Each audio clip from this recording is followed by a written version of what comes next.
आज के इस वीडियो में मैं संस्कृत में व्यंजन संधि पढ़ाऊंगी। व्यंजन संधि में देखिए कि व्यंजन संधि किसे कहते हैं। तो सबसे पहले हम यह समझें कि व्यंजन संधि क्या है।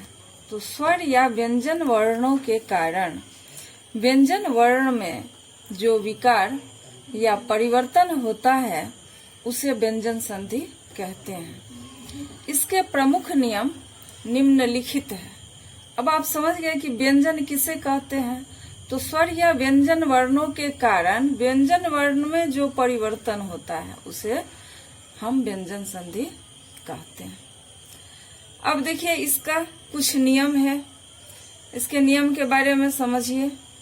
कहता है, पहला नियम है झलांग यशून्ते, यदि वर्ग के प्रथम वर्ण के बाद किसी वर्ग का तृतीय या चतुर्थ वर्ण रहे या य, र, ल, व रहे या कोई स्वर वर्ण रहे तो प्रथम वर्ण का उसी वर्ग का तृतीय वर्ण हो जाता है।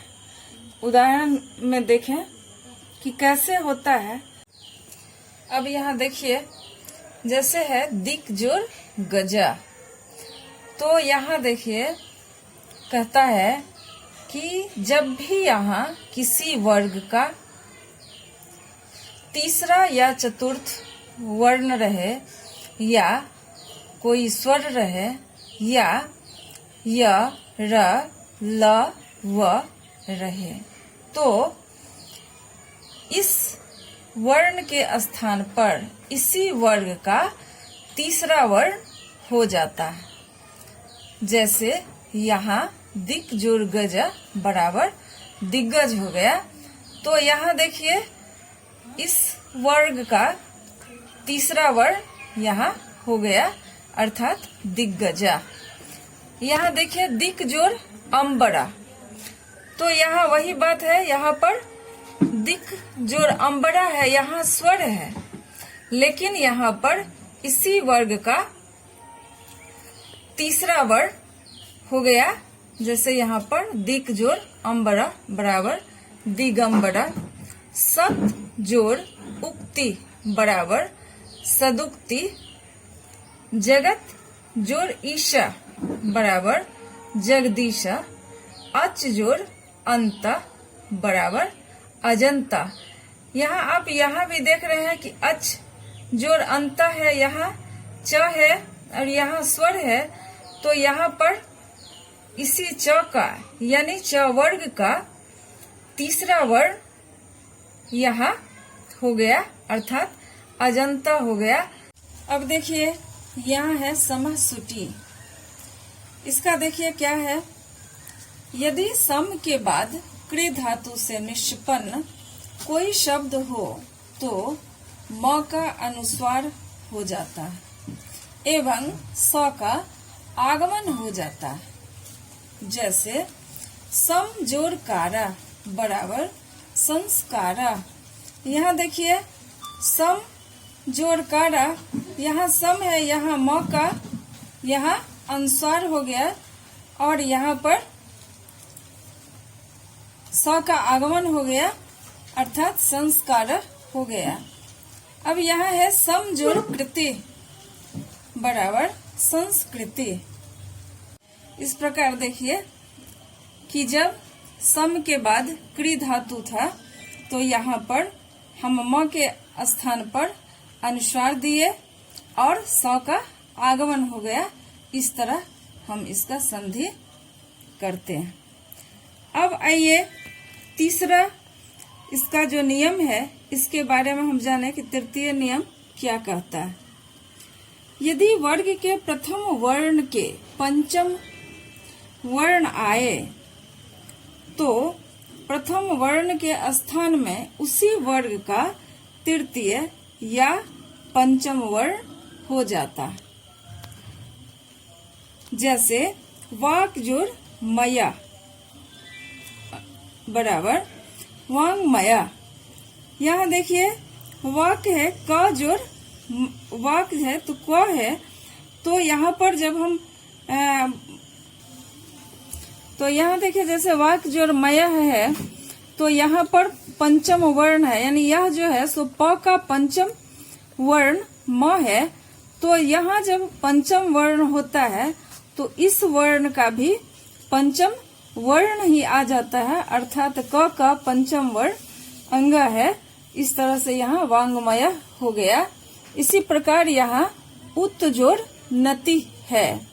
तो यहाँ पर न है, अर्थात त वर्ग जो है सो त वर्ग का यहाँ पंचम वर्ण है, तो इसलिए यहाँ इस वर्ण का भी पंचम वर्ण इस स्थान पर भी हो जाएगा, इसलिए यहाँ उत जोड़ नति बराबर उन्नति। यहाँ देखिए जगत जोड़ नाथ बराबर जगन्नाथ।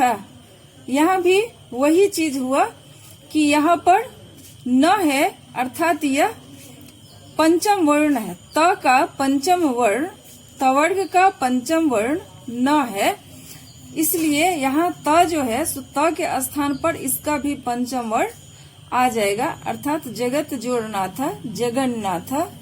उत जोड़ मुख उन्मुख, सत जोड़ मित्रम सन्मित्रम, तत् जोड़ मात्रम तन्मात्रम। इस तरह से हम आज देखें कि इसमें हम पंचम वर्ण को कैसे स्थान देते हैं। देखिए इसका चतुर्थ नियम कहता है कि यदि म के बाद कोई स्पर्श वर्ण आए तो म का अनुस्वार हो जाता है, या बाद वाले वर्ण का पंचम वर्ण हो जाता है। जैसे अहम जोड़ कारा बराबर अहंकारा। अब यहाँ देखिए अहम जोड़ कारा, यहाँ म है तो म का यहाँ पर अनुस्वार हो गया, अर्थात अहम जोड़ कारा बराबर अहंकारा। किम जोड़ चित बराबर किंचित। पम जोड़ चम बराबर पंचम। पांचवा नियम क्या कहता है, तो यहाँ देखिए पांचवा क्या है, यदि म के बाद